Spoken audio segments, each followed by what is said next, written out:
Hey Koreadoptees, it's me Kristen and I am back with another video. Today, I'm trying a new mic again. This one I've used in past videos, but my other mic is getting used by my husband, so I do not have access to it, which is great. But today I want to kind of film a video and, kind of just do a casual sit down and talk with you guys. I thought today would be a fun day to talk about some music stuff that I have been enjoying recently. And of course, my battery is flashing, but we'll film until the end. Obviously, I filmed some music videos in the past and going to concerts and things. I wanted to film a video now because I've been dabbling into the K-pop realm, as well as I'm about to go see a few shows, which is really exciting. But I thought I would get into the K-pop side. This is Koreadoptees, so we do talk about Korean things, and with Korea, you kind of can't avoid the K-pop topic. Growing up in my camp with all of the other girls from this channel, I've been surrounded with K-pop my entire life. However, I haven't been a huge fanatic about it until recently. I kind of had a reemergence as I started writing a few novels. I wanted to kind of learn more about the K-pop side because it influences the novels that I've been writing about. So in doing so, it has made me refine K-pop and the new artists that are coming around. Now K-pop has a long history and lore, I guess, behind it. For today's video, I thought I would keep it light and just talk to you guys about the bands that I have been getting into recently. So as you can tell, I have obviously some posters hung up. There's actually one hidden on my bookshelf, like right here, but I keep it hidden because it's like just a big face of a K-pop idol. So it's a little intimidating if people walk into my office and there's just this big Korean man right up. But yes, I thought I would talk about some of the artists that I'm getting into, the groups. So let's get into it. So I'm in a new location. Well, I'm in the same location, but a slightly different angle because I filmed this whole video and then realized that it was focused on my background and not me. So it was a whole blurry video, but this works out because I think I have better lighting now, hopefully. So today's video, I'm going to be talking about all of the K-pop bands that I have been getting into recently. So I threw some albums here so you can see some. I'm dabbling. I'm dipping my toes in, so I'm going to consider this a beginner's guide and not the fan of the century kind of video. So there's two groups that I initially started listening to, and that's kind of what reignited my passion for K-pop, and those are these two groups right here. The very first one, so this little short one here, is the very first band that I think I kind of fell in love with, and that is Tomorrow by Together. They are under the entertainment company Big Hit, which produced BTS, as I'm sure a lot of you know. They're kind of like the group just after BTS. Now, I do listen to BTS and I'll throw up. So with all of these artists, I'm going to throw up my bias and then my bias records. I'm going to throw up both because, why not? So with BTS, these are my two.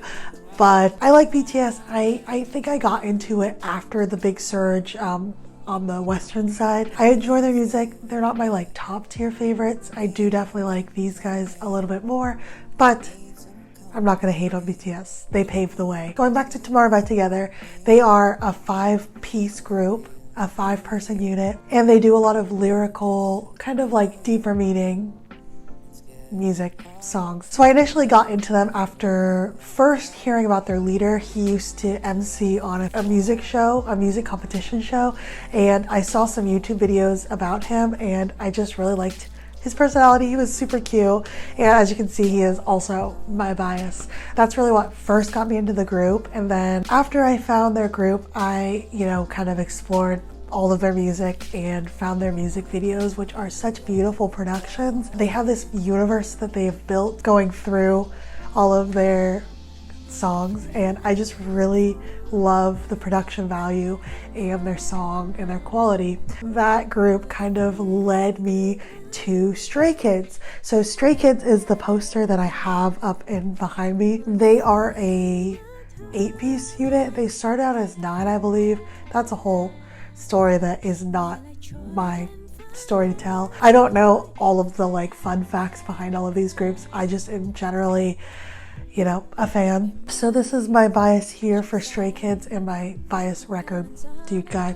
And they are a group that I really appreciate. The leader, again, who is my bias, is such a impressive leader. He does all these different things. He runs the group, manages. He also makes all the beats, and he is part of a three group unit that basically makes all of, writes and produces a lot of the songs, if not all of the songs that they perform. So this is something that I never knew K-pop groups did.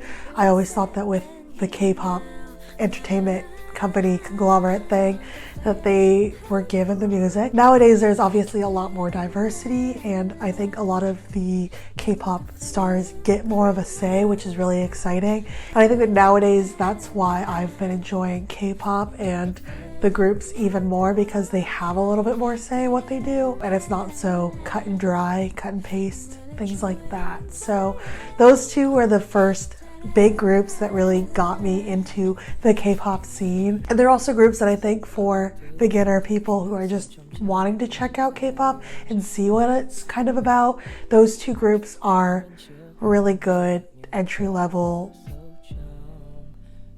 groups. Yeah. So moving on, the next group is probably definitely my most recent find. I've been really listening to Stray Kids and Tomorrow By Together for the longest time now, and I've just kind of, you know, done my time and feel like I know them, and I've been really wanting to kind of check out some more groups out there. There is so many K-pop groups forming and growing already and have their own lore. So I thought it was just time to like expand my horizons and see what's out there. So my newest group that I have been slowly learning and falling in love with is the band Ateez.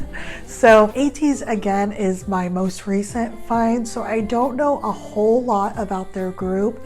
They're under the entertainment company KQ Entertainment, which I believe is a smaller entertainment group. Ateez is, I believe, 8 members as well, and they follow a more traditional, I would say, K-pop group thing. They have their own units, they have a leader, things like that. My bias is right here, and my bias record is right here. And I really like their music because it's a lot grittier, I guess, than the other music that I have been listening to. I love the style of their music. It's a lot more like hype, and I don't know how to explain it. I just have really enjoyed their music. Again, I don't know a ton about them yet, but I did want to mention them because they're kind of my second step in the world of K-pop, and they're actually releasing a comeback album tomorrow as I'm filming this. So I'm really excited it's going to be my first comeback with them. So I'm really excited to see all about it. And again, I just feel like they have such a great energy to them. And then finally, I did just want to mention a kind of like an honorary mention, and that is the group Xdinary Heroes. So Xdinary Heroes is a new group that has just debuted from JYP Entertainment. They are interesting because I think there's 6 of them in that group. Don't quote me on that. But they are a band. They all play instruments. They don't do the dancing like a normal K-pop group does. There's no choreography or anything, but they sing and they play instruments instead. This is something that I know has been done before, but I've never really experienced a K-pop band. So they just released their first debut album, which is very exciting, and I'm really excited to see where they go. It's just a unique take on K-pop that I haven't experienced. So if you want to see kind of that side, that is an artist that I would definitely keep a lookout for. So those are like the big K-pop groups that I follow currently. Again, I am an aggressive dabbler. Now, I know these are all pretty contemporary right now groups, and I haven't talked about any of the groups that have paved the way for K-pop. I used to listen to like Big Bang, Girls' Generation, things like that. I don't want people who are big K-pop fans to come and be like, you don't know the basics, the history, because you're right. But these are the artists that I have been really enjoying, And if you are thinking about looking into K-pop, these are artists that I think are really good stepping stones. So yeah, that is my video. I'm going to leave links to a lot of songs from these artists down in the description box. So if you guys want to check any of these songs out, feel free down below. But I think that's everything. I am going to go listen to some music and await Ateez's comeback tomorrow. I'm very excited for it, and I'll talk to you guys next time I see you. All right, bye guys.